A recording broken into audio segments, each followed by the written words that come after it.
Анна Иоанновна не прожила 50 лет, потому что вела неправильный образ жизни, как бы сейчас сказали. Ну, примерно такой же, как был у Екатерины I. Поздно ложилась спать, много ела, много пила. Когда она скончалась, было проведено вскрытие, и в почке у нее нашли огромный камень размером с коралл. Ну, сейчас бы, наверное, этот вопрос легко решили, но тогда эта болезнь была смертельной.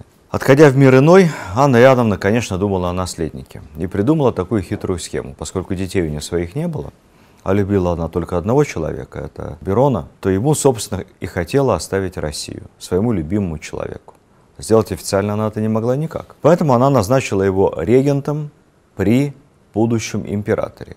А императору, императорскую корону, передала по наследству Ивану Антоновичу, которому на тот момент было всего лишь 2 месяца от роду, Ивану VI. Так, немного династической истории. Иван Антонович – это был мальчик, ребенок Анны Леопольдовны, внучки Ивана V. Ну, кто сможет, попробуйте посчитать. Значит, Иван V – сводный брат Петра I, есть дочь Анна и много еще разных дочерей, есть уже и внучка Анна Леопольдовна.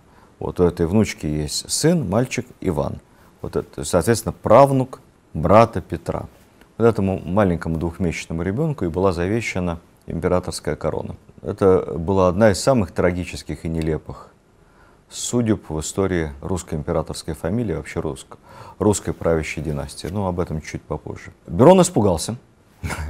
Берон власти не хотел. Вообще хотел уехать обратно в Курляндию, от греха подальше, из этой страшной России.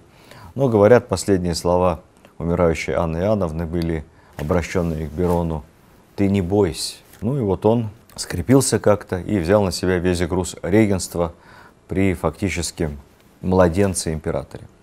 Проблема была не только в том, что Берон был немец. Проблема была не только в том, что Берона не любили при дворе, его не любили гвардейцы, вообще мало кто любил. Проблема была не только в том, что Берон был, может быть, человек и не злой по натуре своей, но он был хам и наглец. И нажил за 10 лет пребывания фаворитом в Петербурге огромное количество личных врагов. Проблема была в том, самое главное, что его терпеть не могла Анна Леопольдовна, мать младенца императора. Он с этой Анной Леопольдовной ругался постоянно, обещал куда-то ее сослать, избавиться, называл ее принародно дурой малолетней, там, ну и так далее, и так далее. Теперь ему это боком вышло.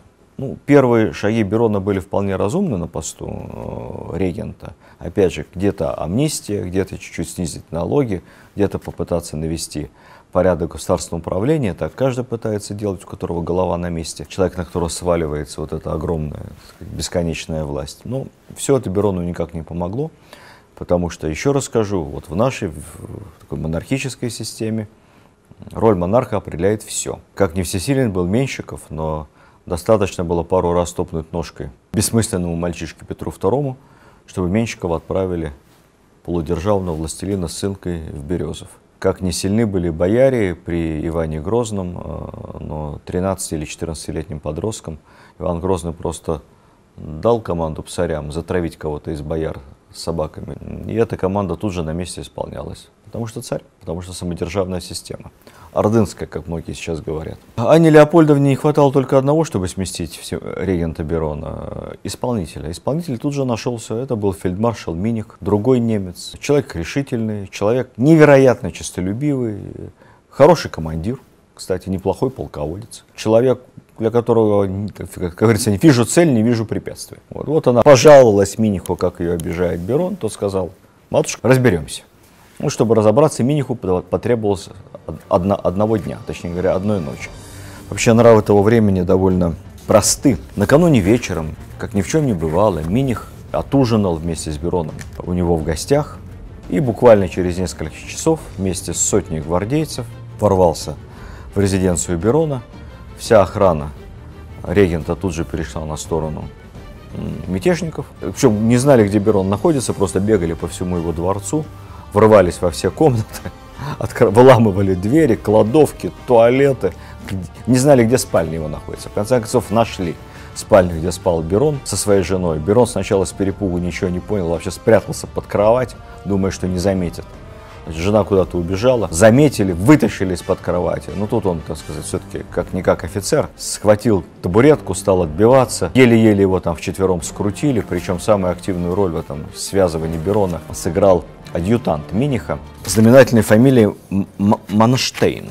Адъютант ординарец Миниха, такой человек в будущем достаточно известный, он будет генералом и в русской армии, и в прусской армии, напишет замечательные записки, воспоминания о жизни в России. Он, в конце концов, связал Берона лично своим шарфом, ну, я еще раз напомню, что шарф в те времена это не то, что на шее у офицера, а это такой типа кушака на поясе. Вот он своим шарфом руки Берону за спиной связал, затем самого Берона завернули в одеяло и в ковер, и вот так завернутого в ковер вытащили, бросили в карету, куда-то в темницу увезли. Вот. Тем временем жена его практически в одной сорочке голая бегала по двору и наверняка бы замерзла, заболела, умерла, если бы кто-то из сердобольных мятежников не поймал ее, нацепил на нее шубу и затащил в помещение. Вот так вот буквально несколько недель и прорегенствовал у нас Берон. И воцарилось новое семейство, Иван VI, которому, напомню, несколько месяцев, и его мамаша Анна Леопольдовна. Кстати, маленькое отвлечение, коль мы вспомнили с вами про замечательного молодого офицера, который связал Берона, и которого звали Кристоф Герман Манштейн. Вот этот Кристоф Герман Манштейн, лихой рубака, полиглот, много языков знал, мемуарист, участник практически всех войн, которые он застал в Европе на своем веку, писал в своих мемуарах, что как произошел переворот в России. Один немец арестовал другого немца по просьбе немки, имелось в виду Анны Леопольдовны, обращенной к третьему немцу, то бишь к Миниху. Вот так 4 немца и решили судьбу России. Вот этот Манштейн долго-долго жил, оставил богатое потомство, а один из его потомков потом усыновил безродного мальчишку, дав ему свою фамилию Манштейн. И это был тот самый Манштейн, который командовал немецкими танковыми соединениями во Вторую мировую войну и тоже оставил интересные, как говорят, воспоминания. Эти воспоминания даже продаются у нас в книжных магазинах. Читать их не надо, полное вранье. Всячески там себя фельдмаршал Манштейн II оправдывает, ни в чем он не виноват, это все Гитлер. А вот воспоминания первого Манштейна почитать нужно, потому что они любопытные и, на мой взгляд, гораздо более правдивые. С Бероном надо было что-то делать, значит, была создана комиссия, и суд, в чем-то надо было его обвинить. Значит, судя по тому, какие вины в итоге предъявили Берону, ну, вообще ничего нарыть на него не смогли. Значит, его обвиняли в следующем. Ну, первое, конечно, в захвате регенства. Он ничего не захватывал, он нехотя выполнял волю умирающей императрицы. Обвиняли его в том, что он плохо заботился о здоровье государыни Анны Иоанновны. Самое нелепое из возможных обвинений, поскольку уж кому как не ему было заботиться о здоровье своей возлюбленной и, в общем-то, основе своего благополучия. Обвиняли его в притеснении русских, но об этом мы уже говорили в предыдущих лекциях, никаких русских он не притеснял, наоборот, все время только ссорился с другими немцами, с тем же Минихом, со Старманом. В общем, до русских ему никакого дела не было. Да, вот еще какое было забавное обвинение. Его обвинили в том, что он слишком назойливо и часто заставлял государыню императрицу ездить верхом, с ним прогуливаться. А знал ведь, что она, будучи, страдая избыточным весом, ожирением, как бы сейчас сказали, ей вот эти поездки верхом очень вредны для здоровья. И вот она вся растряслась, и из-за этого заболела и умерла. На основании комплекса таких обвинений его приговорили, как положено было, несложно догадаться, к четвертованию. Анна Леопольдовна милостливо заменила эту страшную казнь ссылкой на север Урала, в городок Пилым, это 500 километров к северу от Екатеринбурга. Вот, жуткий холодный климат. Единственное, что Берону выдали какие-то суточные деньги, довольно приличные, на которые, как говорят, по местным пилымским ценам он мог с голоду не умереть и жить вполне прилично, по крайней мере, так ему на кормление семьи хватило. Берон проведет в этой ссылке много-много лет и потом вернется, и потом еще станет герцогом Курлянским, что еще раз подтверждает одно, что в России, если хочешь дождаться справедливости, хоть какой-то, надо жить долго. Итак, с Бероновщиной было покончено. Организатор переворота, фельдмаршал Миних, естественно, ждал себе награды. Награды он полагал себе минимум должность главнокомандующего всеми вооруженными силами Российской империи. Но наградили его как-то по-другому, не так, как он хотел. И он очень обиделся. В результате созрел новый заговор. Заговор этот уже стал интригой другой партии при дворе, которая хотела привести к власти дочь Петра, Елизавету Петровну. Слух о том, что готовится новый переворот, уже давно ходил по столице. Все вспоминали завещание Екатерины I, согласно которой в случае смерти мальчика Петра II однозначно на престол должна была восшествовать одна из дочерей Петра, а дочь, собственно, осталась одна, только Елизавета. В свое время у Остермана был план даже как-то вот эту вот неловкость решить путем брака мальчика Петра с его теткой Елизаветой, вот так их поженить, две ветви Романовых, ветвь по Петру, да, и ветвь по Ивану, но ничего не говорят, у них даже были неплохие отношения у Петра и Елизаветы, такие, вот, но ничего из этого не получилось. Вот, Петр умер, и вот Елизавета так и жила. И жила она в полуопале, жила вечно, боясь, что Анна Иоанновна заподозрит ее в чем-то нехорошем. Замуж она ни за кого не вышла, детей у нее не было, по крайней мере официальных. Она могла стать шведской королевой, потому что портрет Елизаветы был отослан Карлу Августу Галштинскому, принцу Галштинскому, это север Германии. А у принца Галштинского были все шансы, почти стопроцентные, на шведский престол. Так что вот если бы Елизавета вышла замуж за Карла Галштинского, возможно, она стала бы даже шведской королевой. Интересно то, что молодые люди явно приглянулись друг к другу и даже готовили свадьбу, но вот в самый разгар приготовления принц тяжело заболел и умер. Ну, как всегда говорили об отравлении, судя по всему, умер он от воспаления легких. Но в результате Елизавета замуж так никогда официально и не выйдет. И признанных детей у нее не будет. Вскоре у будущей императрицы появился сердечный друг, незнатный гвардеец Алексей Шубин, прапорщик Семеновского полка. Его очень любили в полку. Елизавета вместе с Шубиным часто бывала в гвардии. Это добавляло ей популярности. Вот. Судя по всему, она действительно Шубина любила и даже писала ему пылкие любовные стихи. По тем временам, можно сказать, неплохие. «Лучше б тя не знати, аще так страдати». Это Елизавета обращается к Шубину. Тем временем Шубин вел бесстрашную пропаганду. Мол, какое безобразие. Дочь Петра Великого сидит в сиротстве. Должна в то время как быть императрицей. Вот. Эти речи дорого ему стоили, и как только об этом было доложено Берону, как моментально Шубин был арестован и отправлен в ссылку на Камчатку, где его еще в поругание нежных чувств насильно женили на камчадалке. Интересно то, что как только Елизавета взошла на престол, она тут же отправила целую экспедицию на Камчатку попытаться найти своего возлюбленного. И найти его сразу не могли, потому что в те времена людей заставляли буквально забывать свои имена. И жестоко наказывали, пароли и пытали, если кто-то откликался на свое имя. Принято было говорить так: как тебя зовут? Там, Иван, родства не помнящий. Ну, хороший ответ. Если скажешь, что меня зовут дворянин Шубин, ну, получишь 10 плетей за это. Когда приехала комиссия, и уже один из офицеров, членов этой комиссии, совсем отчаялся, то, разговаривая с арестантами в бараке, он как-то случайно упомянул императрицу Елизавету Петровну. И вдруг откуда-то с темного угла раздался вопрос: а разве Елизавета сейчас царствует? Да, уже второй год, как Елизавета Петровна восприяла родительский престол. Но чем вы удостоверите в истине?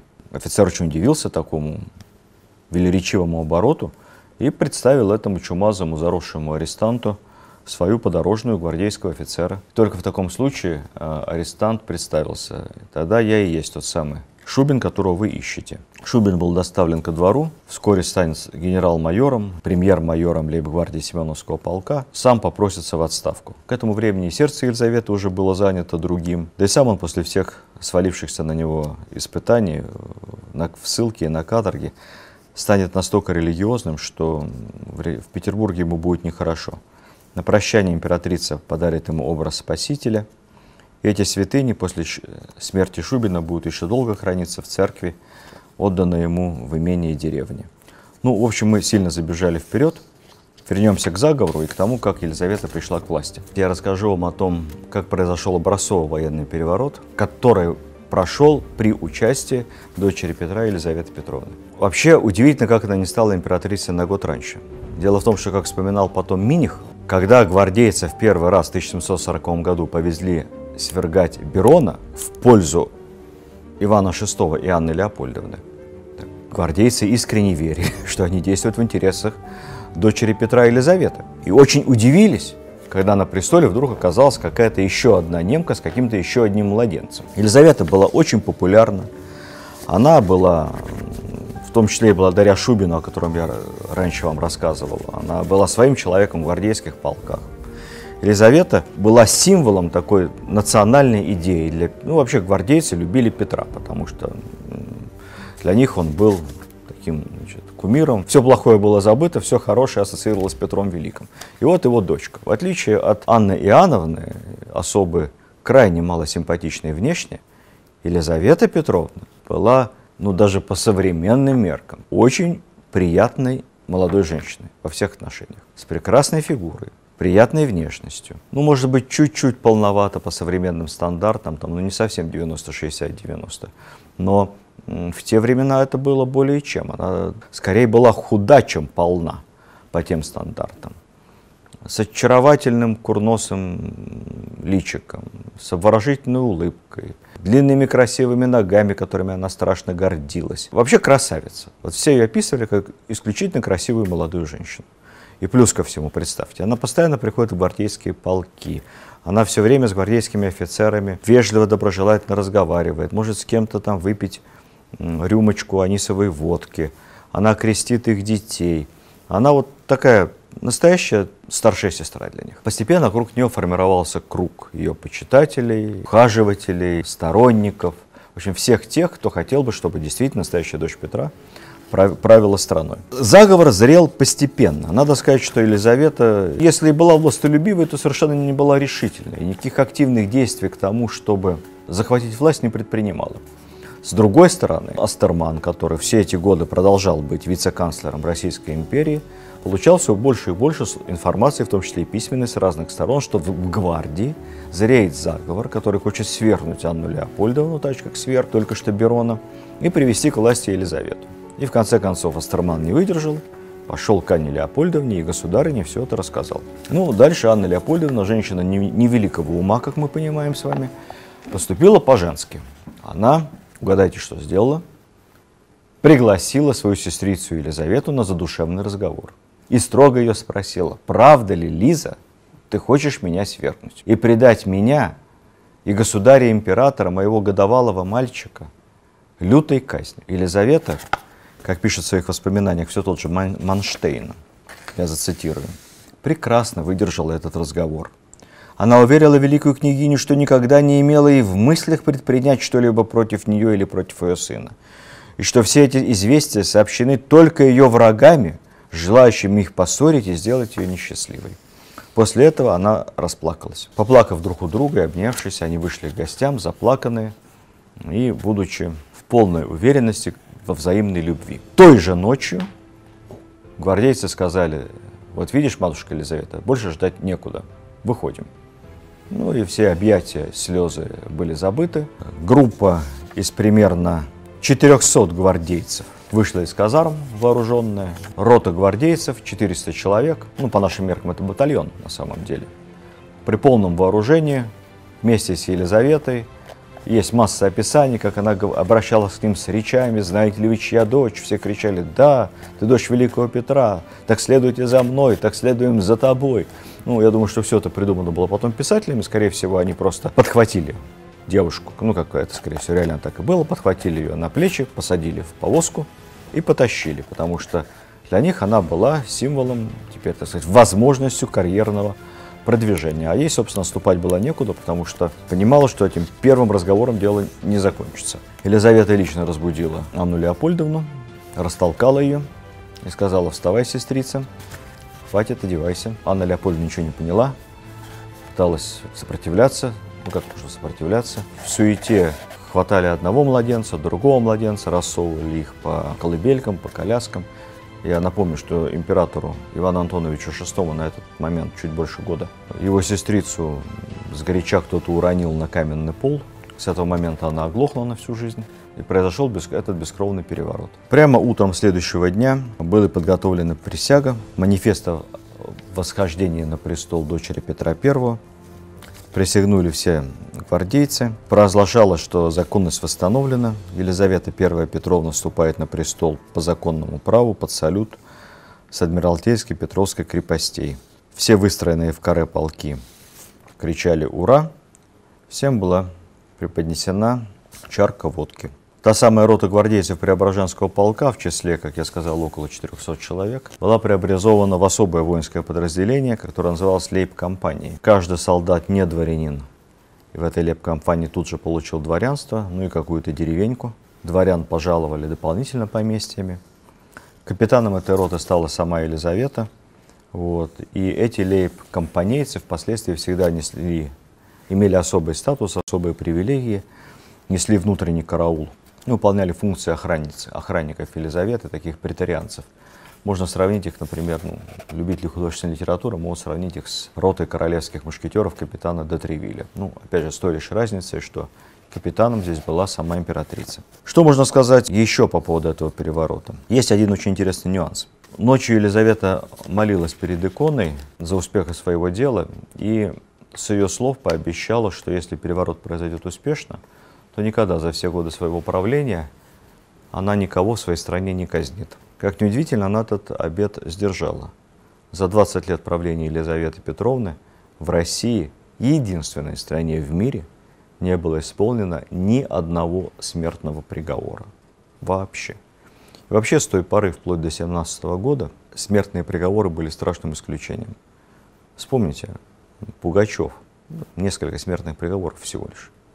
Декабристы, 5 смертных приговоров.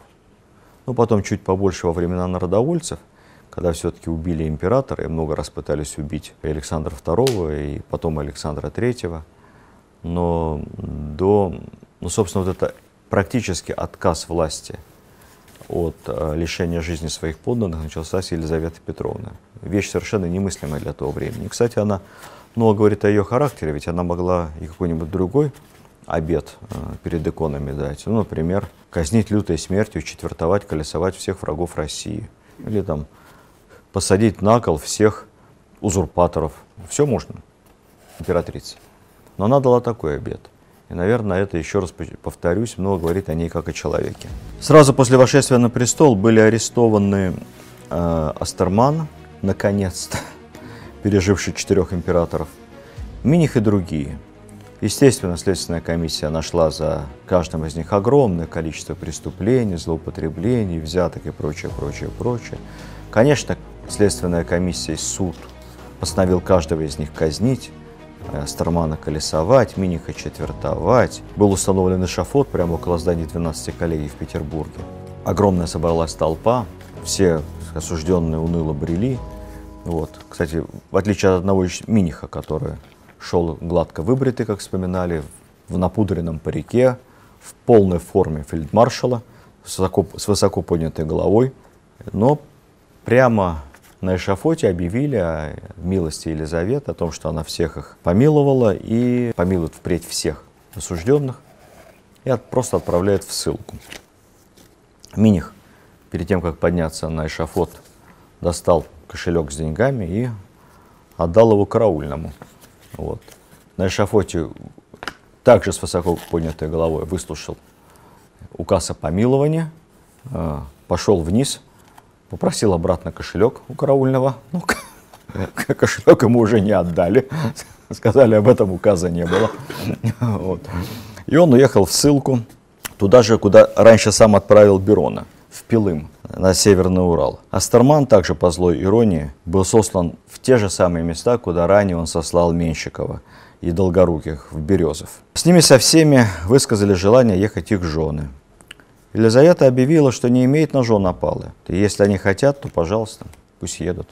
Кстати, подобное поведение потом у нас будет называться подвигом жен декабристов. Вообще, в те годы это называлось обычным христианским долгом. И с Менщиковым поехала жена, и с Долгорукими поехали жены, и с Астерманом, и с Минихом поехали жены.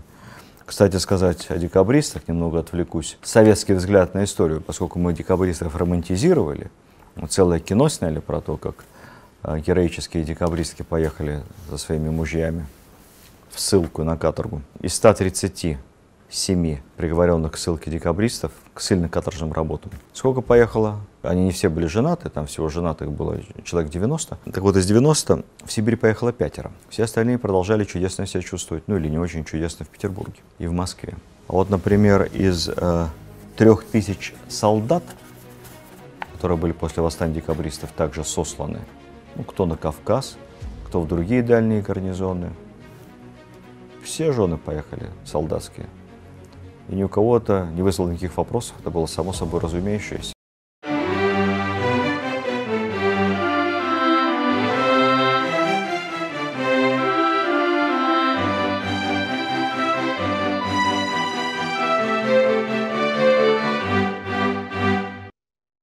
Остановились мы на пришествии к власти Елизаветы Петровны, дочери Петра I, искры Петровой, как высокопарно говорилось в те времена. Вообще, откуда возникло это литературное выражение? Считается, что Елизавета, как-то, будучи человеком очень набожным, она соблюдала все посты, религиозные праздники, часто ездила по монастырям, организовывала такие массовые походы знатных дам и дворцовых служащих на богомолье. Чем-то это напоминало такую религиозную одухотворенность, не к ночи сравнить Иоанна Грозного.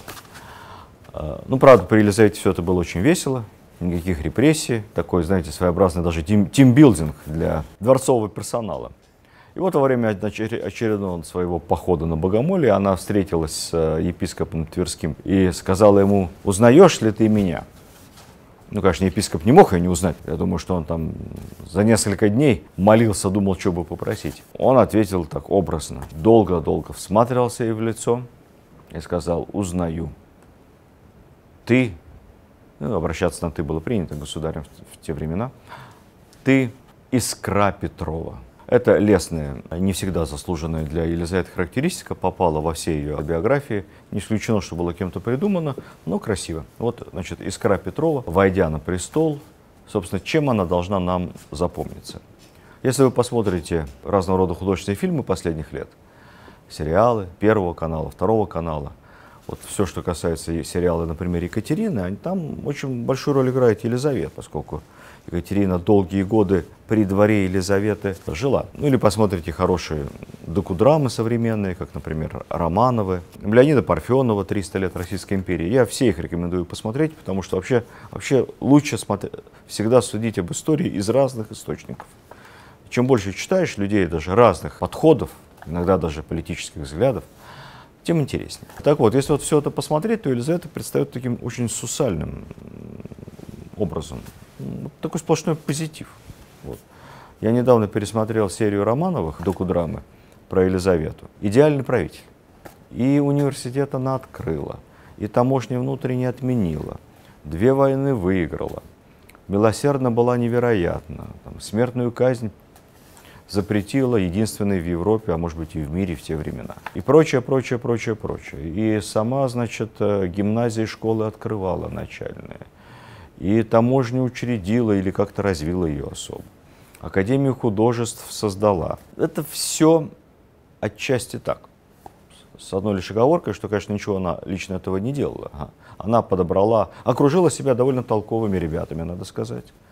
И эти толковые люди, не всегда ее фавориты, не всегда, спокойно, не спеша. Время это характеризуется как такое немного сонное. Она все-таки 20 лет была на троне, больше, чем Брежнев. Не спеша двигали Россию вперед. И действительно, за это время при Елизавете произошло много хороших и позитивных изменений в нашей жизни, которым способствовал, наверное, в первую очередь не какой-то особый менеджерский дар Елизаветы. Она в этом отношении была и не Петр I, и не Екатерина II. Не способствовал этому ее там концептуальный взгляд на вещи, или какая-то концепция была у нее развития России. Вообще такое ощущение, что вот когда читаешь указы монаршие, законы, конечно, в изложении надо их читать, потому что все-таки язык довольно уже устаревший, того времени, то такое ощущение, что сама рука монархини касается этих законов только в тех случаях, когда речь идет, например, о ограничении цветов и фасонов платьев при дворе, там были соответствующие указы, какие носить шляпки, какие должны быть парики, какой церемониал. Вот в этой части явно она прямо диктовала и наверняка пером исправляла написанное. Кстати, почерк у нее был отличный. Вот в отличие от папы, отдельные люди есть в стране, специально обученные, которые могут разобрать сегодня почерк Петра I. Я к ним не отношусь. А вот Елизавета писала, ну вот просто идеально каллиграфически, потому что учили ее хорошо. Кстати, тоже о многом говорит. В этой части законодательства она этим занималась. Всем остальным, конечно, занимались канцлеры, сенаторы, многочисленные родственники Шуваловы. Может быть, отчасти занимался брат, хотя не сильно, брат ее фаворита, как говорят, гражданского мужа Алексея Разумовского, Кирилл Разумовский. Тоже интересный персонаж, о нем мы расскажем. Сама же она не мешала. Она была женщина добрая. Веселая царица была Елизавета, поет и веселится, порядка только нет. Всего лишь эти 4 строчки нашлись у Алексея Константиновича Толстого для его остроумного стихотворения о русской истории. История государства российского от Гостомысла до Тимошова. Ну, это, конечно, не очень справедливо, это такая страсть к самоуничижению, ироничному. Но за эти 20 лет много чего было сделано. Ну, начну с того, как она вошла на престол.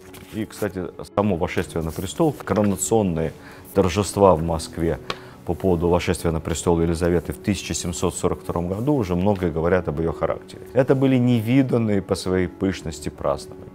Денег не жалели. Все вокруг красиво и невероятно. Салюты, фейерверки.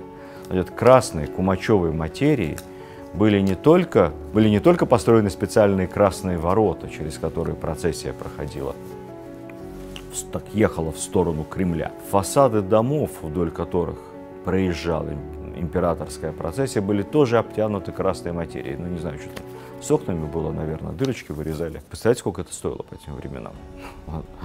Но на красоту денег не жалели. Вот эта склонность Елизаветы к пышности, к тому, что все на нее смотрели и восторгались, это проходит сквозь все 20 лет ее правления. Кстати сказать, станция метро «Красные ворота» в Москве – это в честь тех самых красных ворот, которые были сделаны специально для коронационных торжеств Елизаветы Петровны. Значит, она была младшей дочерью Петра I, дочерью незаконной. В свое время у Петра I был такой макроплан, интересный, выдать замуж свою младшую дочь за Людовика XV, короля французского.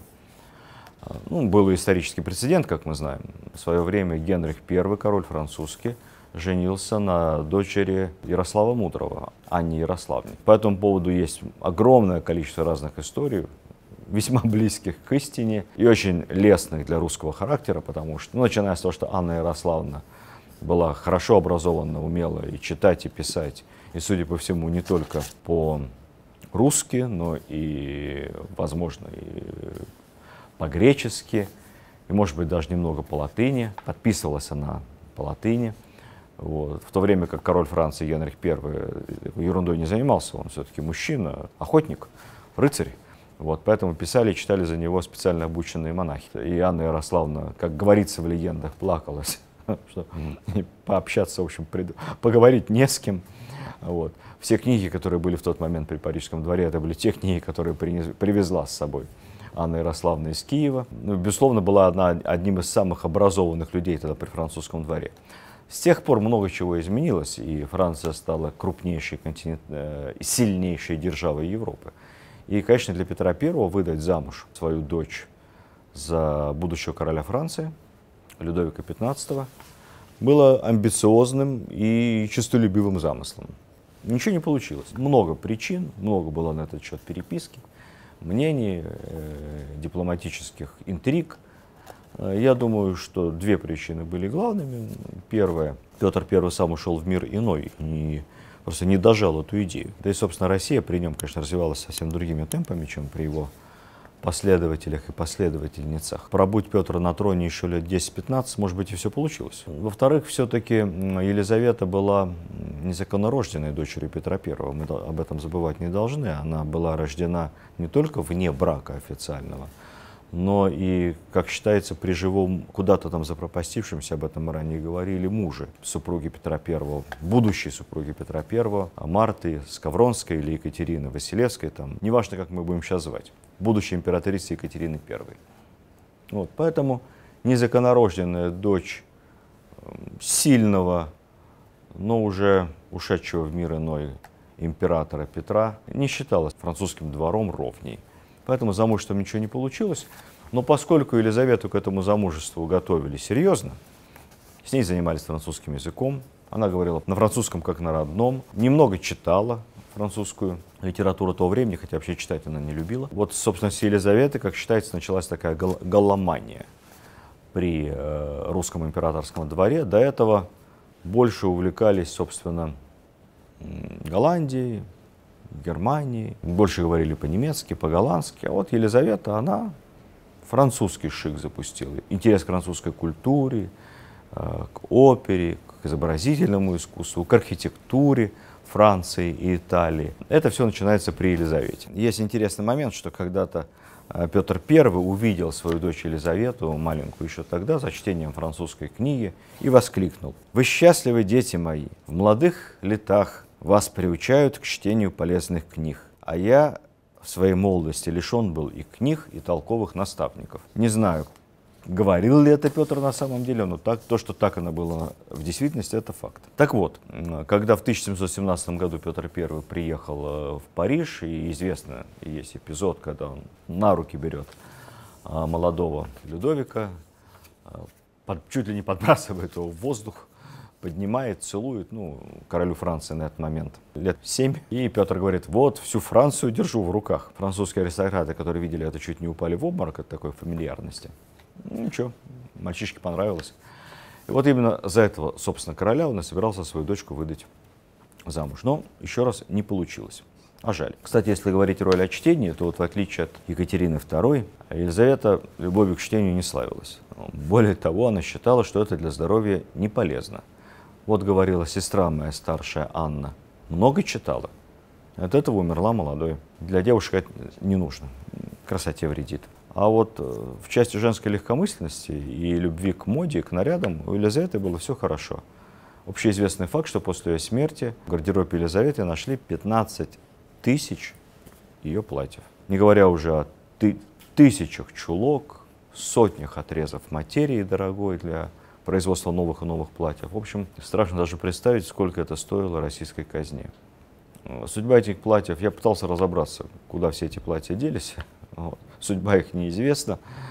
Есть несколько версий, что часть этих платьев была отдана в императорские театры, и потом аж до времен Александра I в них играли на сцене. Но, очевидно, большая часть просто была унаследована. Екатерина II вряд ли ими пользовалась сама, это было не принято. Плюс у них был разный рост, разные совершенно фигуры. Наверное, пригодились. Хотя денег страшно жалко. 15 тысяч платьев. Зачем? Можете представить, сколько стоило одно платье?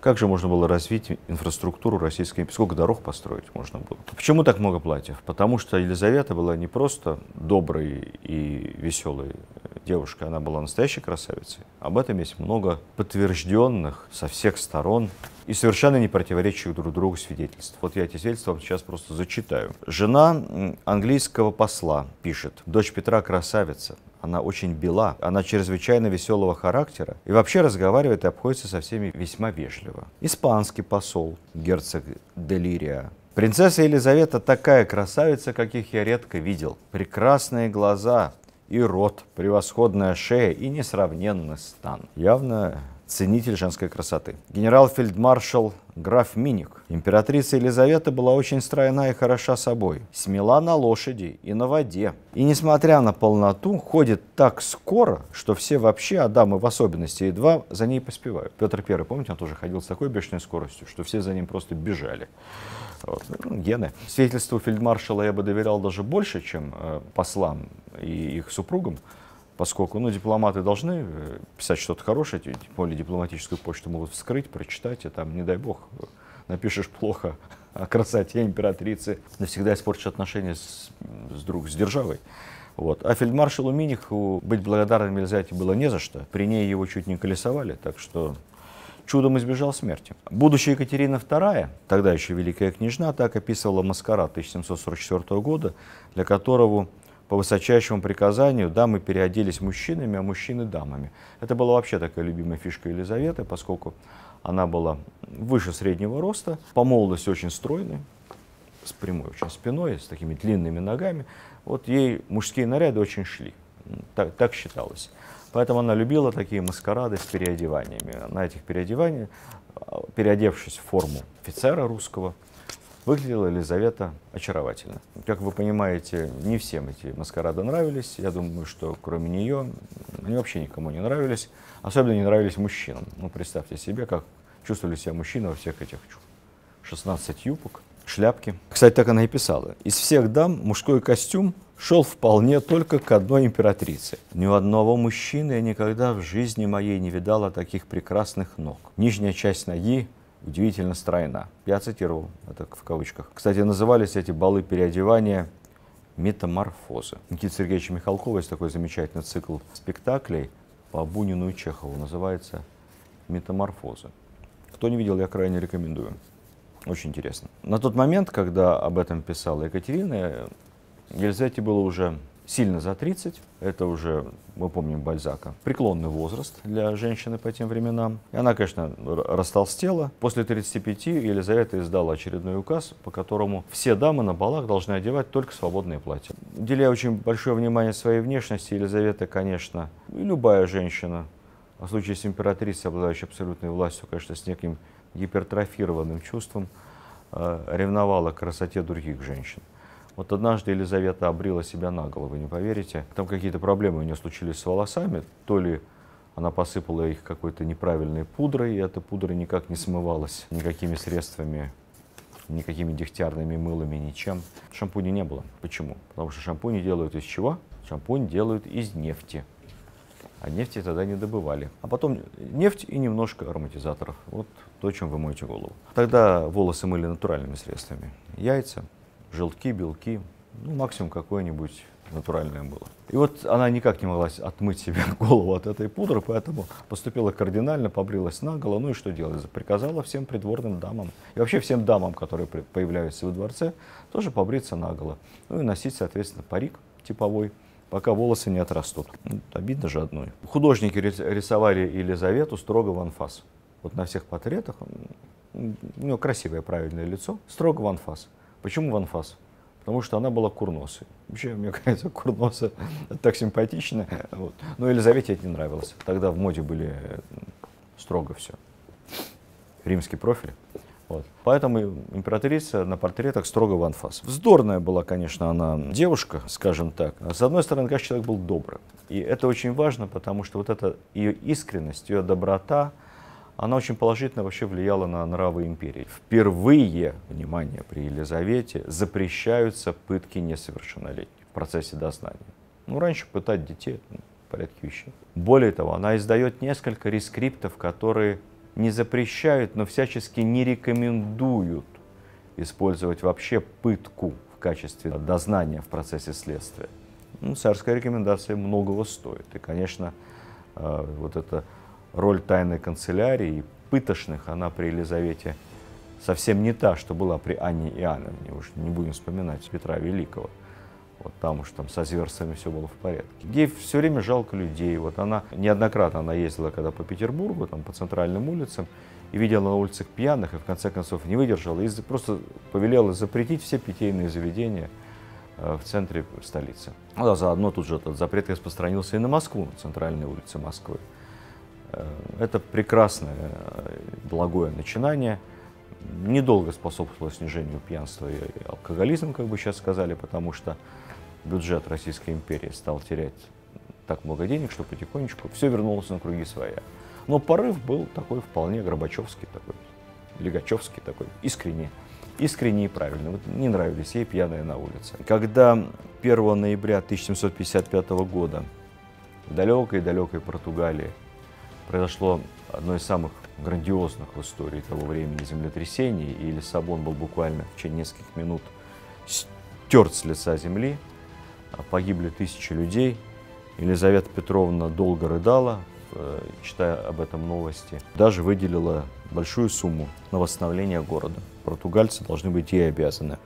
Вообще все ее обеты, начиная от обета, который она дала при власти, никого не казнить смертной казнью за свою жизнь, она их соблюдала. И это хороший обет. Вот суды приговаривали при Елизавете в соответствии с законами Российской империи за богохульство, за оскорбление императорского величества, за убийство, за разбой. Приговаривали к смертной казни. Десятки таких и сотни приговоров проходили через императорскую канцелярию. И каждый раз Елизавета отменяла приговор, заменяя его, ну, как правило, ссылкой куда-нибудь в Сибирь на вечные времена. Мир тогда такого просто не знал. Она, умирая, не только когда пришла к власти, провела огромную амнистию, но умирая, тоже подписала целый ряд указов, амнистировала десятки тысяч должников, осужденных по мелким незначительным делам. Хотела быть доброй. Правда, вздорной девушкой тоже была.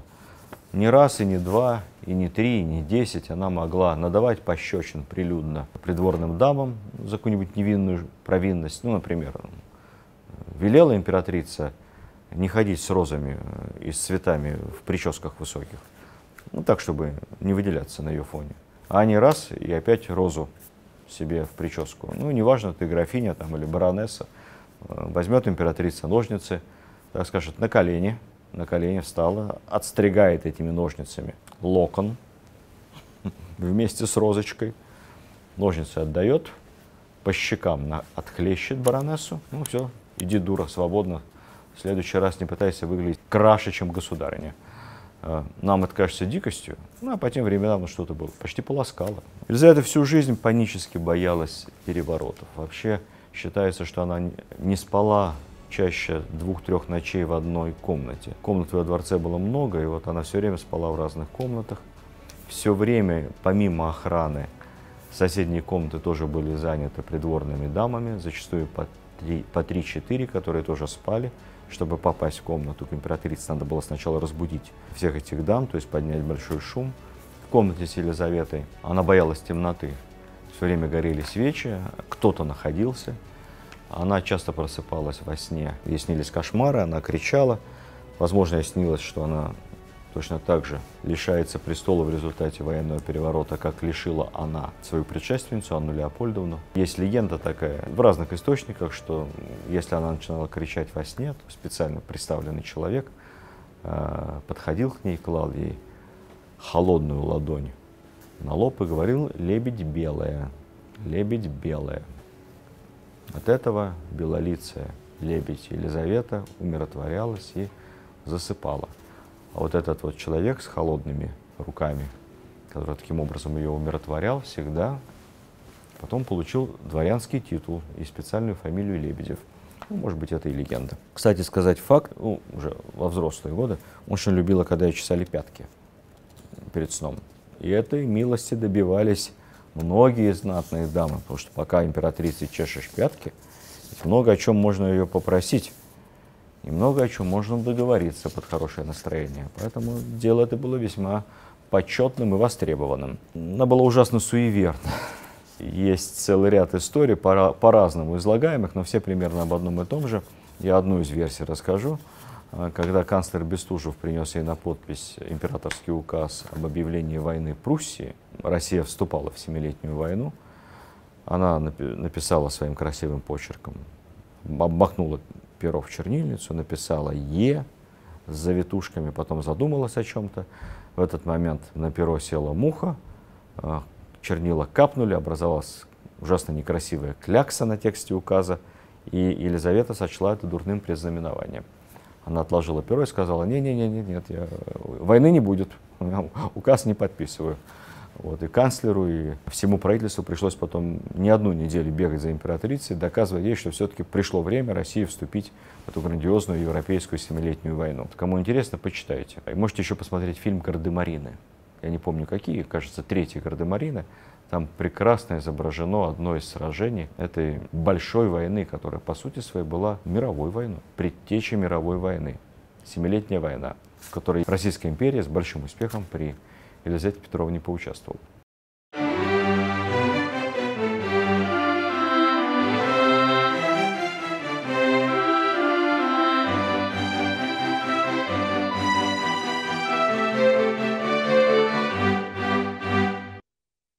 Дорогие глубоко уважаемые школьники, студенты, взрослые, мамы и папы, всем, кому интересна русская история, мы продолжаем наш рассказ про одну из любимых государынь нашей истории, добрую, прекрасную, веселую и красивую Елизавету Петровну, дочь Петра I. На прошлой лекции мы поговорили об ее личных качествах. Внутри страны происходило много чего. Конечно, Елизавета внутренней политикой и промышленной, сельскохозяйственной политикой не занималась. Не надо думать, что она работала так, как работают сегодня президенты, премьер-министры, как работал в те времена Петр I, реально занимаясь или Екатерина, занимаясь там внутригосударственными проблемами. Елизавета была более легкомысленным человеком, но при ней была большая команда, как бы сейчас сказали, разноплановых, образованных и, самое главное, энергичных мужчин, которые сделали много хорошего для нашей страны. Ну, начнем с того, что происходило с экономикой. С одной стороны, экономика при Елизавете росла очень хорошими темпами. Государство мало вмешивалось в экономическую жизнь, немного регулировало ее налогами. Налоговое бремя вообще было невысокое. Как бы сейчас сказали, корпоративные налоги были ничтожными. Основной ресурс страны — это были люди. И основной источник пополнения бюджета, помимо целевых сборов на соль, табак, совсем немного собирали, кстати, с табака. Идея Петра много зарабатывать на табаке, она ни к чему не привела. Акцизы, алкоголь, лицензия на открытие питейных заведений — это была одна часть доходов. Естественно, таможенные пошлины, но внутренние и внешние. Но основным источником дохода была подушная подать. Подушную подать платили главным образом крестьяне, и там еще в определенной пропорции еще несколько категорий населения. Чем больше населения страны, тем больше подушная подать, тем больше бюджет. Люди, души тогда, это была вот нефть и газ сегодня. Главный источник пополнения бюджета. Что хорошего было сделано в экономической части? Ну, во-первых, за счет низких, как я сказал, корпоративных налогов и стимулирования отечественной промышленности при Елизавете расцвела металлургия. Россия экспортировала везде огромное количество металла, много очень производила, и в этом отношении была мировым лидером, ну, стала мировым лидером. Хотя вспомним еще там, до Петра, вообще никакой металлургии в стране не было в принципе, она только появилась при ее отце. Второе, потихоньку росло сельское хозяйство, но, к сожалению, большому положение крестьян, оно становилось хуже. Потихоньку положение дворян лучше. Дворяне понемногу, это началось еще с Екатерины I, и так от раза к разу, шаг за шагом, переходили из категории служилого сословия, который всю жизнь служит государству и только за это имеет право на поместье, какую-то ренту с крестьян и возможность не заниматься физическим трудом. Физическим трудом ты, конечно, можешь не заниматься, но когда царь свистнет, значит, шпагу в зубы и по лестнице туда полез наверх, на крепость. Поэтому еще неизвестно, чья жизнь спокойнее, крестьянина или дворянина, рискующего жизнью и здоровьем ежечасно. Страна воевала постоянно. При Петре I дворянство — это тяжелая служба.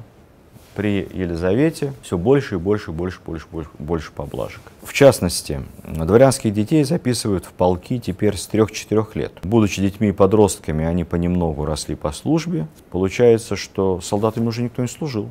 Мы с вами помним Петруша Гринев, он сразу попадает в армию офицером. Ничего не зная и ничего не понимая в том, что должен уметь армейский офицер. Не говоря уже о том, что срок дворянской службы 25 лет, он был ограничен предшественниками Елизаветы. А если мы записались в полк в 3 года, то 28, и ты свободен. Все. 28, 30, 35, дальше занимайся своей личной жизнью. Это не как при Петре, пожизненно. Поместья с крепостными отныне могли держать только дворяне. Все остальные, будь ты богатым мещанином, купцом, промышленником, да может там заводчиком-миллионером. Нет, ты должен был продать все свои владения в течение полугода, согласно Елизаветинскому указу. Заводом владеть можешь, а владеть землей с крепостными душами — это узкая привилегия одного сословия — дворянства. Впоследствии, когда пройдет через несколько десятилетий, когда одна из самых хитроумных властительниц на российском троне, Екатерина II, задумает написать некое подобие Конституции, если берет некое подобие предпарламента для этого и обратиться к этому предпарламенту с наказом, чем они должны заниматься. В предпарламент были собраны представители всех сословий, ну, кроме крепостных, естественно. Горожан, и купцов, и промышленников, и дворян, и духовенства. Она ждала, конечно, от них, что образованное сословие предложит как-то ограничить, а может быть даже и отменить крепостное право. Сама Екатерина, как мы знаем, по молодости была противницей крепостничества, начитавшись французских просветителей. Ну так вот, ничего не получилось, потому что требования были строго обратные. Купцы, промышленники и горожане говорили, что ситуация с крепостничеством отвратительная. Ситуация эта бесчеловечное и ужасно несправедливое. Ужасно несправедливым обращались к матушке-императрице горожане, купцы и богатые промышленники, является то, что дворяне владеют живыми душами. Это бесчеловечно. Живыми душами не должны владеть дворяне. С какой стати только дворяне? Почему этого права лишены любые, кто может эти живые души купить на свободном рынке? Почему этого права лишены купцы? Почему этого права лишены хозяева заводов? Поэтому отмена крепостничества снизу при Екатерине не случилось. А вот как раз право, повторюсь, право закрепить только за дворянами, за одним сословием, владение землей и крепостными, это как раз произошло при доброй Елизавете. Действительно, произошло хорошее одно дело для экономики. Были отменены все внутренние таможенные пошлины. Мы сейчас не можем этого представить, но тогда, отвозя товар откуда-нибудь с Волги в Петербург, ты пересекал несколько таможенных постов и несколько раз должен был заплатить мзду, там, официальную, государственную, я уже не говорю про все остальное, заплатить таможенную пошлину. Один из приближенных к Елизавете той поры, знаменитый Петр Шувалов, убедил ее в том, что необходимо это сделать, и все внутренние пошлины были отменены. Это, конечно, стимулировало торговлю, стимулировало рост торговли и производства при Елизавете. Кстати сказать, Петр Шувалов был главным заодно и выгодоприобретателем от этого решения, поскольку владел и поместьями, и заводами, был крупнейшим, как бы сейчас сказали, перевозчиком товаров по всей стране. Вот. Ну, в данном случае его частный интерес совпал с государственным, и слава богу. Правление Елизаветы ознаменовалось большим количеством восстаний. Мы, конечно, все помним Пугачевщину, ассоциируя ее с Екатериной, но при Елизавете тоже восставали башкиры, тысячи приписных крестьян, так называемых приписных к заводам. На Урале жизнь у них была тяжелейшей, никаких шансов как-то продвинуться и чего-то добиться в жизни не было. Положение их ухудшалось, а тем временем в 1760 году дворяне получили право ссылать неугодных крепостных в Сибирь. Просто так, то есть фактически вершить над ними суд. Если Петербург был городом относительно безопасным, все-таки столица, много войск, много полиции, то, например, в Москве творилось при Елизавете черт знает что. Просто какой-то город Син-Сити, город греха. Было проведено расследование, которое обнаружило, что практически вся московская полиция, весь московский сыск находится в сговоре с организованными преступными группировками, державшими в ужасе Первопрестольную, во главе с Ванькой Каиным. Вот тот самый Ванька Каин, легендарный, он как раз разбойник и бесчинствовал при Елизавете. Причем Ванька Каин не просто разбойничал, грабил и брал мзду с купцов, таким занимался рэкетом таким. Но помимо этого он еще и устранял конкурентов, причем делал это руками коррумпированных полицейских. Ну, в общем, Чикаго. Говоря о хорошем, именно при Елизавете начинается эпоха просвещения в России. При ней выходит указ о расширении сети начальных школ. Это 1744 год. Открываются первые гимназии в Москве и в Казани, 1755-1758 год. По инициативе Ивана Шувалова, позднего фаворита Елизаветы, открывается Московский университет. Открывается он на Татьянин день. Святая Татьяна становится покровительницей Московского университета. И всего с той поры российского студенчества. Московский университет — это уже не какие-то, значит, там небольшие курсы при Академии наук. Тоже было высшее образование по тем временам, но такое не очень систематизированное. Московский университет — это уже классический университет с факультетами, который готовит чиновников для высшей государственной службы. Подготовка от совершенно мирового уровня. Там преподают профессора с мировым именем. Михаил Ломоносов, один из инициаторов открытия университета, именно поэтому он и называется у нас имени Ломоносова. При Елизавете в 1757 году дается импульс, и по сути это де-факто это рождение Российской академии художеств. Конечно, Зураб Константинович Церетели, который ищет более глубокие корни основания Академии художеств, он находит их в соответствующем указе Петра I.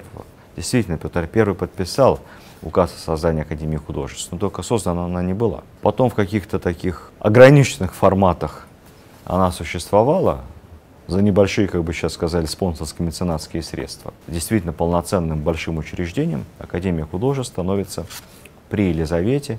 Ей покровительствует тоже Иван Шувалов.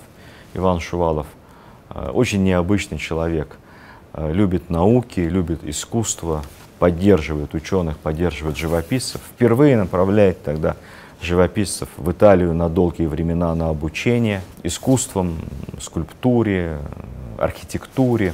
Надо сказать, кстати, вот Иван Шувалов был вообще, обращаю всех внимание, замечательный человек, в том числе и потому, что он, в отличие от других фаворитов, всех той эпохи, в общем, ничего себе лично не просил. Он даже отказался от графского титула. Он вообще был из небогатых дворян. И когда Елизавета предложила ему стать графом, не надо, зачем? Кстати, первая Академия художеств находилась прямо в его доме, в его дворце. Он отдал собственный дворец под классы и обучение русских художников. Когда Елизавета уйдет в мир иной, и Шувалов перестанет быть фаворитом, он был особым фаворитом, он был намного моложе Елизаветы, он был единственным, кто имел право в последние годы жизни входить к ней без доклада и от ее имени выступать на заседании Сената и правительства. Устами Шувалова говорила императрица. Вот когда Елизавета уйдет в мир иной, выяснится, что Шувалов-то и за все эти годы денег больше потратил, чем заработал. Оказался совершенно, как был небогатым дворянином, так и остался не особо богатым дворянином. Другие фавориты таких ошибок не допускали. Что еще хорошего? Огромные деньги выделялись при Елизавете на обустройство Петербурга. Вот тот Петербург, который мы видим сегодня, прекрасная северная Пальмира, город удивительной архитектуры, это не Петербург Петра I. Петр I только спланировал, проложил проспекты, нарисовал, как оно должно быть. Но самые красивые здания, сам стиль, который потом получит название Елизаветинского барокко, сам стиль, созданный прекрасными итальянскими и российскими архитекторами. Этот стиль был заложен при дочери Петра, при Елизавете. При ней построен Зимний дворец, кстати, она в нем так и не успела пожить. При ней строится Екатерининский дворец в Царском Селе. При ней кардинально перестраивается, по сути, заново строится Петровские резиденции на берегу Финского залива, Петергоф. При ней Петербург обретает свой стиль. При Елизавете рождается, естественно, русский национальный театр, уже полноценный, пользующийся покровительством государства, императорский театр. У нас почему-то считается, что первым был театр Федора Волкова. Такая вот идея родилась в Советском Союзе еще в сталинские времена, потому что как-то нехорошо, когда императоры создают театр. Театр должен быть народным, поэтому он должен быть создан простым человеком, Федором Волковым, не в столице, а в Ярославле, чтобы театр пошел из глубины народных масс. Вот тогда Федор Волков, собственно, и был назначен создателем русского театра, что, конечно, отчасти правда, потому что действительно в Ярославле Федор Волков создал замечательный русский актер и организатор театрального дела. Он создал небольшую труппу, которая на частных подмостках давала театральные представления. Скажем честно, что и до Федора Волкова были другие труппы, которые тоже давали театральные представления.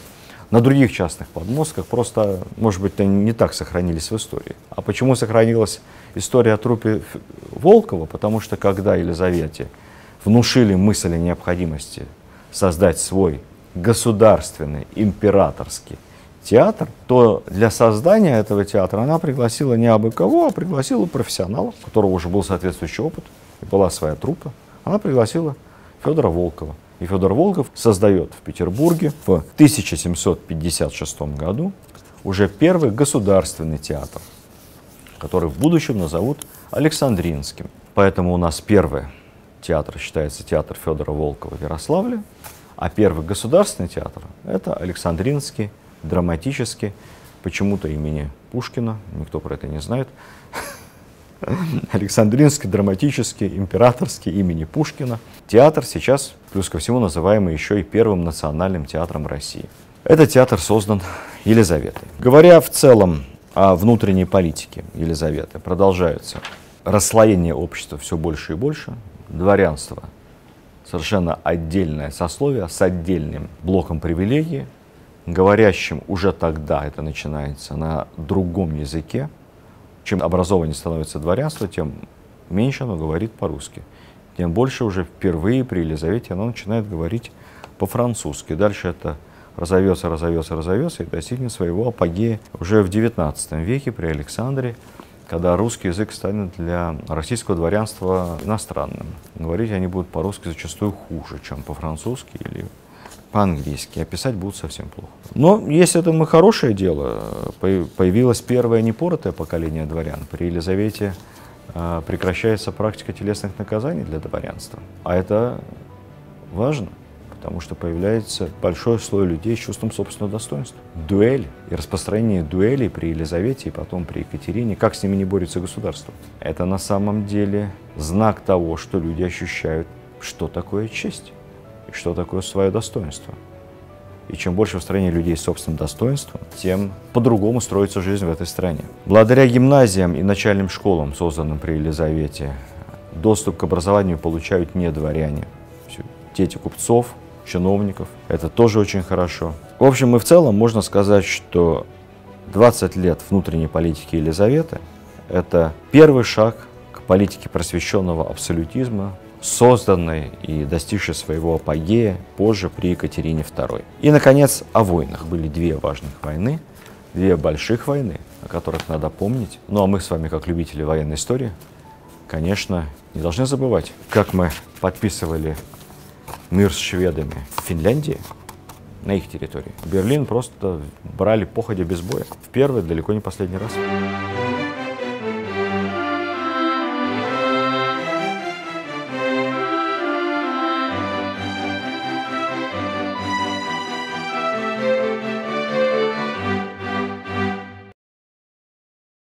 Расскажем сейчас о внешней политике, о двух больших войнах, в которых участвовала Россия в это время. Об этом надо знать. Важно, что именно в эти годы стало ясно, что Россия окончательно стала большим игроком на международной арене. Ворвавшись в Европу, ворвавшись в большую политику при Петре I, окончательно затвердилась в этой большой политике Россия при Елизавете. Есть такой исторический анекдот. Петр I, якобы гуляя со своим наставником и другом Лефортом, спросил его, почему, я не могу понять, когда смотришь на карту, Россия такая большая, а с ней никто не считается.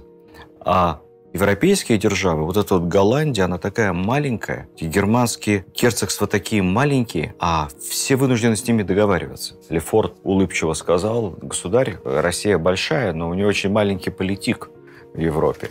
А у Голландии и Англии они маленькие, но у них такой огромный политик, что все вынуждены принимать это во внимание. При Елизавете Петровне без участия России уже никакой политик в Европе не делался. Две войны, о которых должен знать каждый школьник. Первая – это русско-шведская война, легко запомнить, 1741-43 год. Шведы попытались и будут пытаться после этого, вплоть до времен Александра I, шведы пытаются отвоевать все то, что было ими потеряно во время Северной войны и было отдано Петру I. Шведы пытаются вернуть себе Прибалтику, Петербург, нынешнюю Ленинградскую область, ну и так далее, и так далее. Большое количество островов в Балтийском море. Значит, речь идет о доминировании в Северной Европе. 1741-1743 год русские войска и русский флот последовательно громят шведов. Шведы вынуждены в счет компенсации материальных потерь Российской империи отдать ей еще часть территории. И в тогда еще шведском, а ныне финском городе Аббо подписывается очередной мир, где в очередной раз шведы клянутся на крови, что признают все территориальные уступки Российской империи и более никогда к этому вопросу возвращаться не будут. Ну, конечно, врут, как все врут всегда в мировой политике. Будут возвращаться, будут пытаться, и опять у них ничего никогда не получится.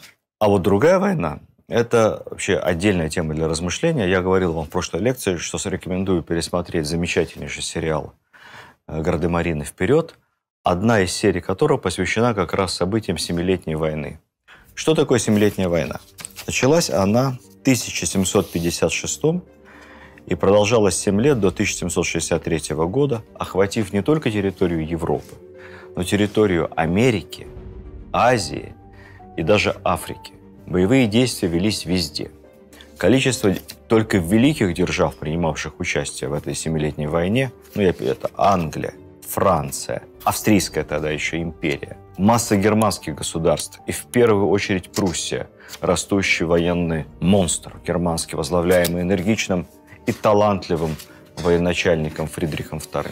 Ну и вот так постепенно втянулась в эту чужую войну и Российская империя. По большому счету могла стоять в стороне. И если бы мы были такими же умными в этой части, как американцы, то мы бы стояли и ждали бы до самого последнего момента, чтобы в последнюю секунду примкнуть к выигравшей стороне, получив максимальные дивиденды при минимальных человеческих и материальных потерях. Ну, к большому сожалению, как раз российская военная политика, она исторически всегда отличалась от военной политики Соединенных Штатов Америки. Те обычно участвовали в войнах, ну, как в Первой мировой войне, во Второй мировой войне, придя туда под финиш и получив максимум возможного. Мы ввязывались в войну нередко за чужие интересы с самого начала, тянули на себе основной груз и получали минимальный результат. Хотя наша история знала и исключения.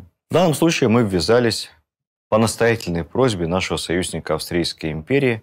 3 сражения, которые провела русская армия в течение этой войны, которые надо... И запомнить их невозможно, их название. Но есть система, по которой можно попытаться их запомнить, потому что это сражения, которые в значительной степени... Ну, например, это слава русского оружия, это появление новых великих полководцев. Вообще, это то, чем можно гордиться. Итак, 3 сложных слова. Первое. Все 3 сражения прошли в августе. Легко запомнить. Все 3 сражения между Россией и Пруссией. Пруссия главный игрок в этой 7-летней войне в Европе. Шли они каждый год. 1757, 1758 и 1759 год. Каждая из них показывала, насколько не просто сильна русская армия, а насколько иной русский солдат и насколько иной русский офицер. Даже по мировому стандарту тогдашней европейской военной культуры. Напомню вам, что Петр I почти с нуля создает современную российскую армию. И вот к чему приходит эта армия спустя 20 с небольшим лет после смерти Петра I. Итак, первое сражение августа 757 года при Гросс-Егерсдорфе. Русские против прусаков. У нас каждый раз не очень удачное общее руководство войсками. Мы почти на грани поражения. И неожиданно молодой генерал, не помню, сколько ему было лет, но вряд ли больше 40 на этот момент, Румянцев, будущий прославленный фельдмаршал и победитель турок, глядя на то, что происходит на поле боя и на бездействие Верховного командования, берет 4 полка, инициативно проводит их сквозь лес и неожиданно, без приказа, собственным решением, не согласовав это решение со штабом, с главнокомандующим, атакуют во фланг армию Фридриха. Прусаки разбиты. Фактически, стоя на грани поражения, мы получаем победу. Ну, беда лишь в том, что мы не воспользовались плодами этой победы, мы не преследовали прусскую армию, мы не добили ее, как Петр добил шведов под Полтавой. Но мы видим с вами, как инициативно ведут себя молодые национальные офицерские кадры и как стойко ведет себя русский солдат. Спустя год, следующее сражение при Цорндорфе. Опять русские, опять Фридрих II.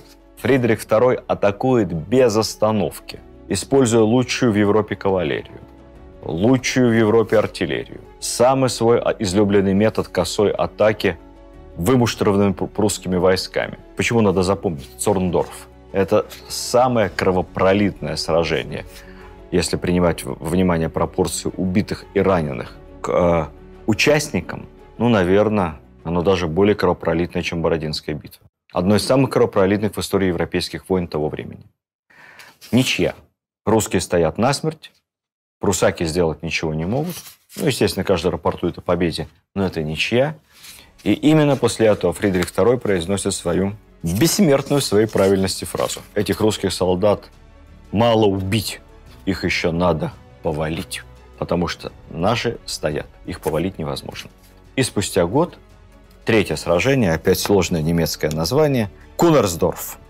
1 августа 1759 года. Все повторяется заново, но на этот раз мы переходим в контрнаступление.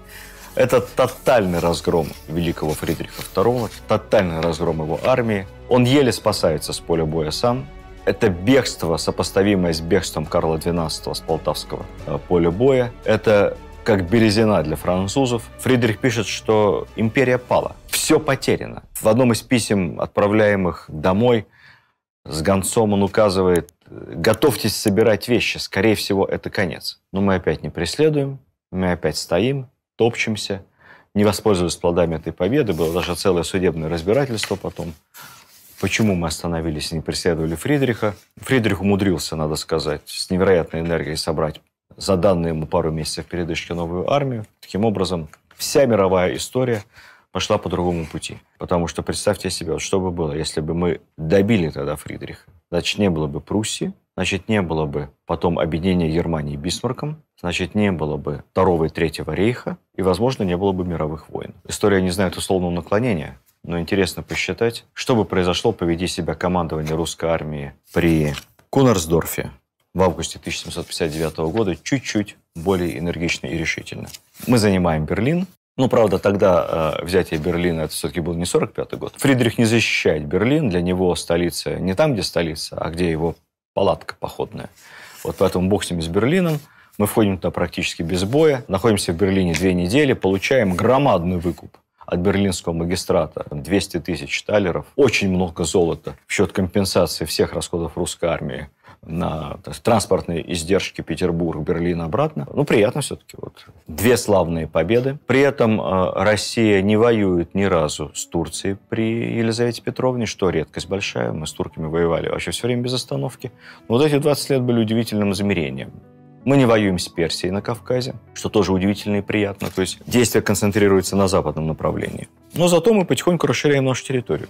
Именно тогда при Елизавете Крашенинников занимается исследованием Камчатки, а вторая экспедиция Геринга обследует берега Аляски. Подводя предварительные итоги как в части внутренней политики, так и в части внешней политики, хочется сказать, что они были очень успешными.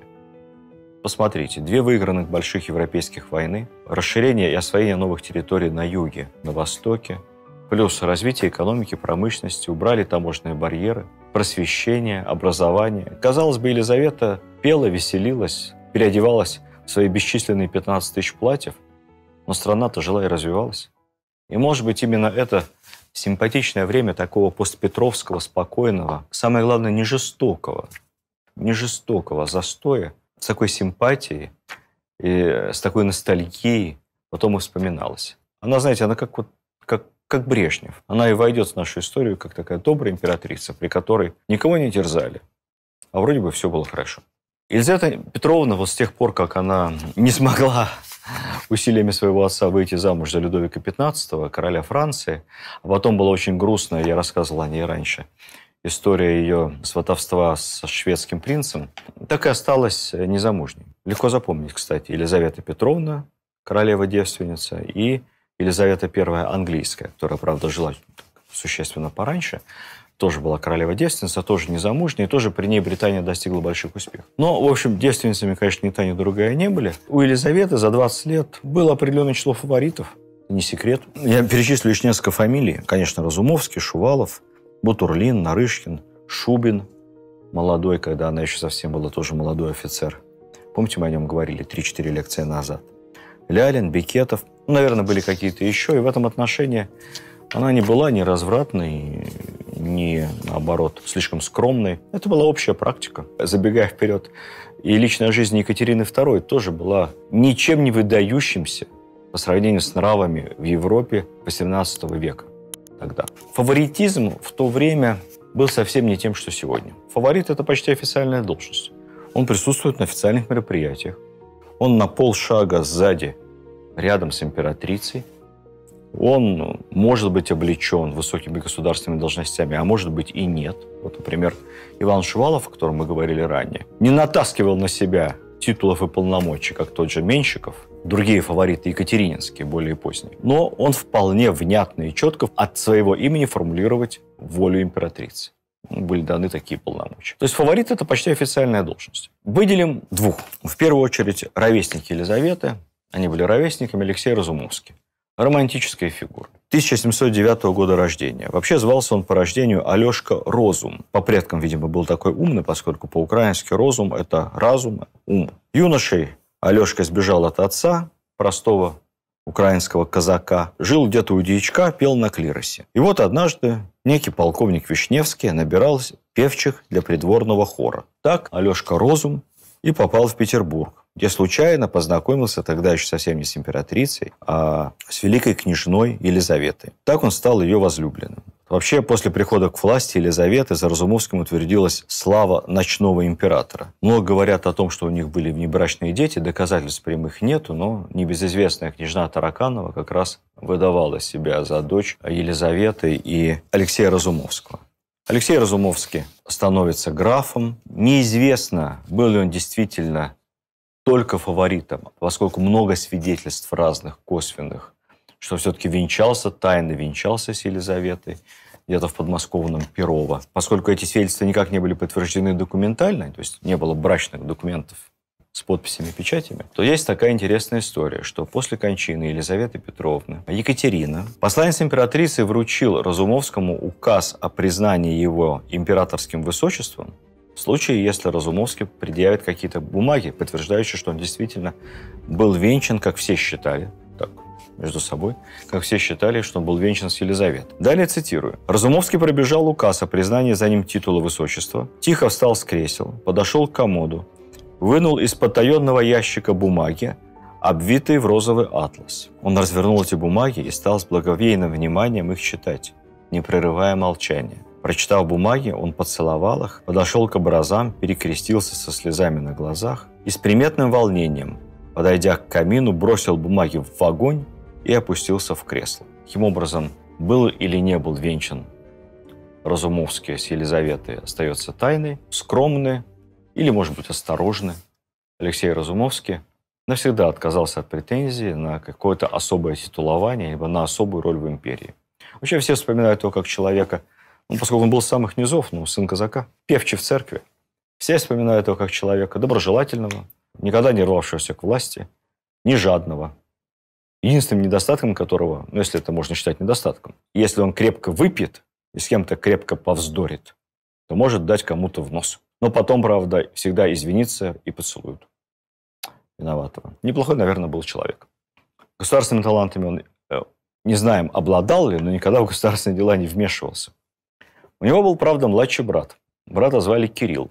А Кирилл пас свиней. То есть, если старший пел на клиросе, то младший работал свинопасом. И когда за ним отправили гвардейцев, чтобы тоже привезти его в Петербург, то, по легенде, Кирилл так перепугался, что прятался на дереве, залез чуть ли не на вершину какого-то там дуба, поскольку испугался, думал, что его хотят забрать в армию и отправить на войну, а воевать он не хотел. Сняв этого чумазого паренька, малоросского, с дерева, его помыли, причесали, привезли в Петербург, вздохнули и отправили на 3 года учиться в Европу. У него был такой индивидуальный education тур. 3 года в Европе он посещал на полном серьезе, он изучал иностранные языки.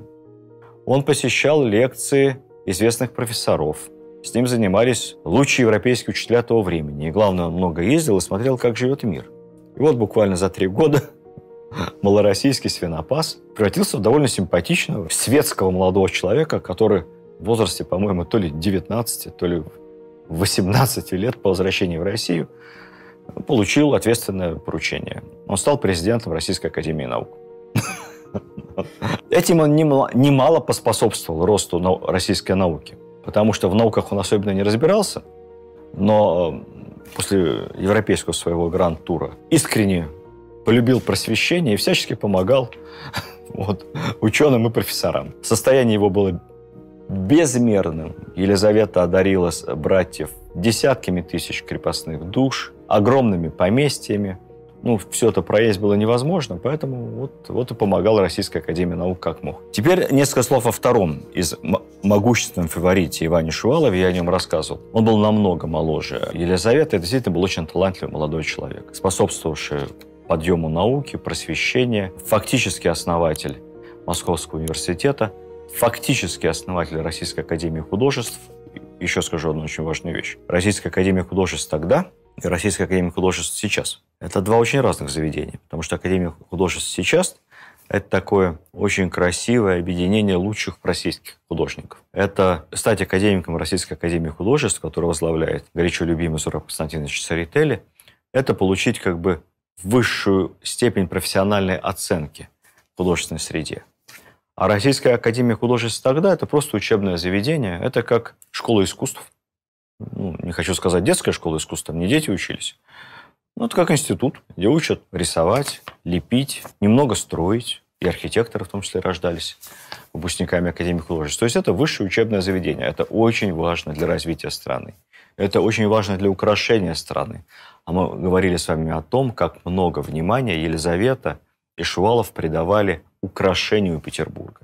Современный Петербург – это плод елизаветинской любви к красоте. Елизавета вела, как бы сейчас сказали, образ жизни нездоровый. В этом отношении она, конечно, напоминала свою маму Екатерину. Много ела, поздно ложилась спать, ну, редко когда, раньше, там, 3-4 часов утра. Много веселилась, много танцевала, была жуткой вообще сладкоежкой. Тогда сахар был редкостью, ну вот фрукты, блины – это была слабость Елизаветы. Могла так за раз, ну, так легко съесть дюжину, 2 дюжины блинов. Очень любила красное вино. Ну, неудивительно, что, как я уже говорил, с детства немного склонная к полноте. С возрастом Елизавета совсем растолстела. Употребляла много косметики, следила за своей внешностью. А косметика той поры делалась с применением мышьяка из тюрьмы. Вещь была сильно неполезная для кожи и вообще для организма. Со временем все больше и больше болела. Ходила она мало, с отдышкой, задыхалась при ходьбе. У нее опухали ноги, с перебоями работало сердце. Вообще развивалась такая сердечная недостаточность. Судя по всему, у Елизаветы на фоне вот этого постоянного переедания сладкого был диабет, такой тяжелый по всем признакам. Диабет тогда никак не лечили, не компенсировали. Врачей она не признавала никаких, лекарства не принимала. Единственным способом лечения признавала только кровопускание. Некий лекарь, лейб-медик при Елизавете, регулярные кровопускания делал и каждый раз получал за это какой-то совершенно фантастический гонорар. Даже не хочу называть цифру, я в нее не верю. Это просто невозможно. Но эта цифра фигурирует в источниках. Вот. Лекарства не принимала, потому что очень боялась отравления. Как мы помним, Елизавета вообще боялась покушения на свою жизнь. Все время жила вот с предчувствием переворота. Поэтому с таким образом жизни удивительно не то, что она умерла в 52 года. По большому счету удивительно, что она дожила до 52 лет. Тем более, что все последние годы она вела очень затворнический образ жизни. Она мало выходила из дворца, иногда по неделе, по 2 проводя только в спальне, в своих внутренних покоях, где принимала и министров, придворных дам, и врачей. Как-то раз пошла в церковь и прямо на ступенях храма, выходя, потеряла сознание, упала. Все решили, что все, умерла. Но через какое-то время пришла в себя и очень сильно это переживала. При всех прилюдно надолго потеряла сознание. Последние годы жизни Елизаветы в прошлое ушли дворцовые балы, увеселения, все эти метаморфозы, переодевания в мужское платье, веселье, оркестры, театры. В общем, в 50 лет она и выглядела, к сожалению, и вела себя как глубокая больная старуха. Умерла она 25 декабря 1761 года. Официальная версия от горлового кровотечения неясной природы. Были приступы жестокого кашля, рвота с кровью. Скорее всего, это была такая очень тяжелая пневмония на фоне диабета и запущенной очень сердечной болезни. По большому счету, такие симптомы почти тяжелых последствий коронавирусной инфекции. Конечно, были слухи об ее отравлении. Приписывались, что отравил ее Фридрих II, которого она громила все эти годы на протяжении 7-летней войны. Ну, слухи эти говорят, в общем, не столько о Елизавете, сколько о репутации самого Фридриха. Невысокой репутации Фридриха II в Европе. Что можно сказать хорошего, даже в связи с ее смертью? Вообще Елизавета, в отличие от своего отца, сразу задумалась о преемнике. Как только взошла на престол, определил и поняла, что она, скорее всего, замуж не выйдет и детей у нее уже не будет, все-таки не тот возраст, она сразу выбрала преемника. Естественно, ближайшим ее родственником по мужской линии был ее племянник Петя, сын ее старшей сестры Анны. Анна к этому времени умерла, как мы помним, которая очень любила читать. Петя жил в Германии, в крошечном немецком герцогстве Галштине. Это вот где-то сейчас на границе Германии и Дании.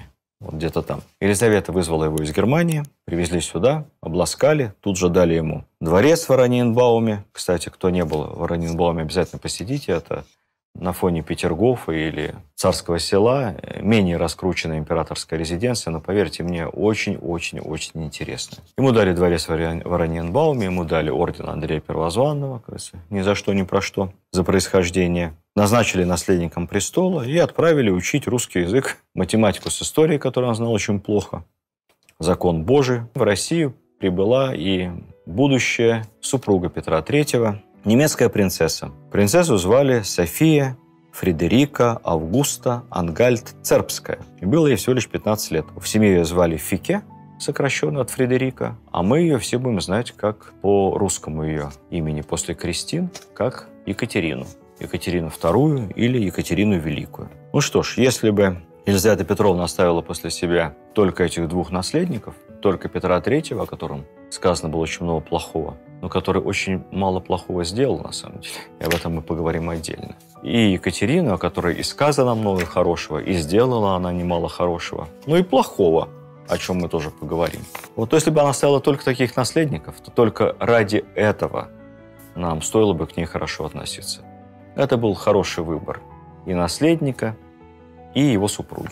К счастью, помимо этого, у веселой, доброй, весьма легкомысленной, расточительной и добра всем желающей Елизаветы Петровны, дочери Петра I, и без этого у нее было много заслуг перед матушкой Россией, за что мы ее можем вспомнить добрым словом. А, наверное, точнее всех охарактеризовал ее наш великий историк Василий Осипович Ключевский. Я еще раз позволю себе зацитировать, потому что великих историков надо цитировать. Кавычки открываются. «Елизавета была умная и добрая, но беспорядочная и своенравная русская барыня XVIII века, которую по обычаю русскому многие бранили при жизни, и тоже по русскому обычаю все оплакали после смерти». Василий Ключевский. Лучше не скажешь.